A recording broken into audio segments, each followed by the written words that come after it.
Assalamualaikum warahmatullahi wabarakatuh. Di sini saya akan mencoba memaparkan materi tentang memori. Sebelumnya, izinkan saya untuk memperkenalkan diri saya dulu.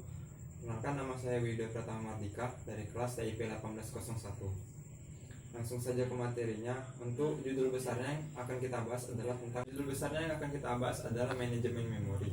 Di antaranya, yang pertama adalah latar belakang, kedua swapping, ketiga continuous allocation, keempat paging, kelima segmentation, keenam segmentation dan paging. Masuk yang pertama yaitu latar belakang.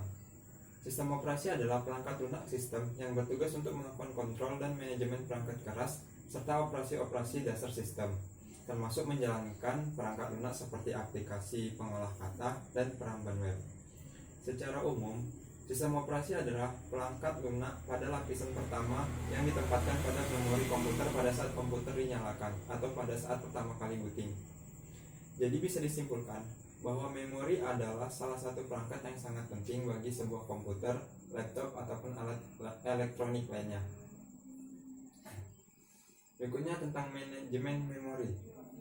Memori manajemen adalah salah satu bagian sistem operasi yang mempengaruhi dalam menentukan proses mana yang diletakkan pada antrian. Manajemen memori DOS merupakan mekanisme pengaturan memori pada sistem operasi DOS. Sistem operasi berjalan dalam modus real dengan arsitektur berbasis prosesor Intel x86. Dalam modus real, hanya 20 bit pertama dari bus alamat yang akan digunakan oleh sistem operasi untuk mengakses memori, sehingga menjadikan jumlah memori yang dapat diakses hanya mencapai 220 atau sama dengan 1.048.576 bytes atau sekitar 1 MB saja. Dari yang seharusnya 32 bit atau 40 bit pada prosesor modern. Berikutnya, dynamic loading. Dynamic loading sendiri adalah suatu raw time tidak di-load sampai dipanggil. Semua raw time disimpan pada disk sebagai format relocatable load. Browse, utilisasi memory space, rutin yang tidak dieksekusi, tidak akan dipanggil. Tidak perlu dukungan khusus dari OS seperti overlay atau memori terbatas dan program lebih besar dari memori. Tidak dilakukan otomatis tapi harus dirancang oleh programmer. Berikutnya dynamic linking. Dynamic linking adalah proses dengan banyak langkah. Ditemukan juga penghubung-penghubung pustaka yang dinamis yang menghubungkan semua rutin yang ada di pustaka. Program user tidak perlu menduplikasi sistem library.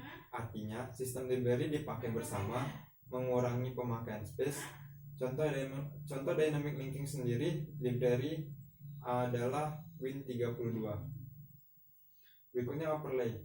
Overlay merupakan suatu metode untuk memungkinkan suatu proses membutuhkan memori yang cukup besar menjadi lebih sederhana. Penggunaan overlay itu dapat menghemat memori yang digunakan dalam pengeksekusian instruksi-instruksi. Hal ini sangat berguna terlebih jika suatu program yang ingin dieksekusi mempunyai ukuran yang lebih besar daripada alokasi memori yang tersedia. Yang kedua adalah swapping.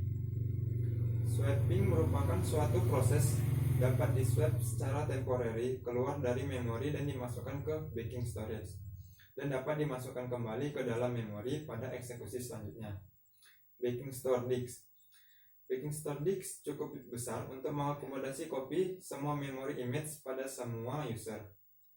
Artinya menyediakan akses langsung ke memori image. Ada roll out dan roll in.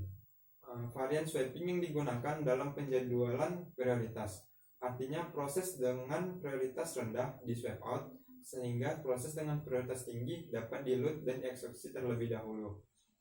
Bagian terbesar dari swap time adalah transfer time. Total transfer time secara proporsional dihitung dari jumlah memori yang di-swap.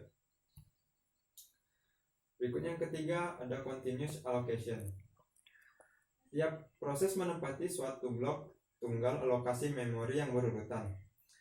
Pada multiprogramming, memori utama harus mengalokasikan tempat untuk sistem operasi dan beberapa user. Proses memori harus mengakomodasi baik OS dan proses user. Memori dibagi menjadi dua partisi. Yang pertama OS yang atau disebut resident. Yang kedua untuk proses user. Ada yang dinamakan single partition. Artinya pada skema ini diasumsikan OS ditempatkan di memori rendah dan proses user dieksekusi di memori tinggi. Proteksi dapat dilakukan dengan menggunakan register relokasi dan register limit. Register relokasi berisi nilai dari alamat fisik terkecil, register limit berisi jangkauan alamat logika. Dan alamat logika harus lebih kecil dari register limit. Ada juga yang disebut dengan multiple partition. Artinya ruang kosong blok memori yang tersedia. Ruang kosong dengan berbagai ukuran terbesar pada memori. Proses akan dialokasi memori pada ruang kosong yang cukup besar untuk ditempatinya. OS akan mengelola informasi mengenai partisi yang akan dialokasi dan partisi bebas. Berikutnya yang keempat adalah paging. Artinya suatu metode yang memungkinkan suatu alamat memori fisik yang tersedia dapat tersusun tidak berurutan. Skema paging tersendiri diantaranya setiap proses mempunyai informasi atau page yang dialokasikan oleh OS. Artinya mapping setiap alamat logikal ke alamat fisik, isu mekanisme mudah, cepat, dan efisien. Page table berisi base address atau alamat fisik dari frame yang lebih dialokasikan ke proses tersebut. Kelima, segmentation. Segmentation merupakan skema pengaturan memori yang mendukung user untuk melihat memori tersebut. Konsep segmentation tersebut diantaranya salah satu cara untuk mengatur memori dengan menggunakan segmen. Program dibagi menjadi beberapa segmen. Arsitektur segmentation. Yang pertama, alamat logika terdiri dari dua bagian, yaitu segmen atau S dan offset atau D yang dituliskan dengan nomor segmen, offset. Yang kedua, pemetaan alamat logika ke alamat fisik menggunakan tabel segmen atau segmen table terdiri dari dua, yaitu yang pertama segmen basis atau base berisi alamat fisik awal dan segmen limit merupakan panjang segmen. Keenam, segmentation paging. Intel 386 artinya logical address 32 bits dibagi atas dua. Yang pertama selektor segmen S13 bit, descriptor table 1 bit, local or global, protection 2 bit, dan offset adalah 16 bit.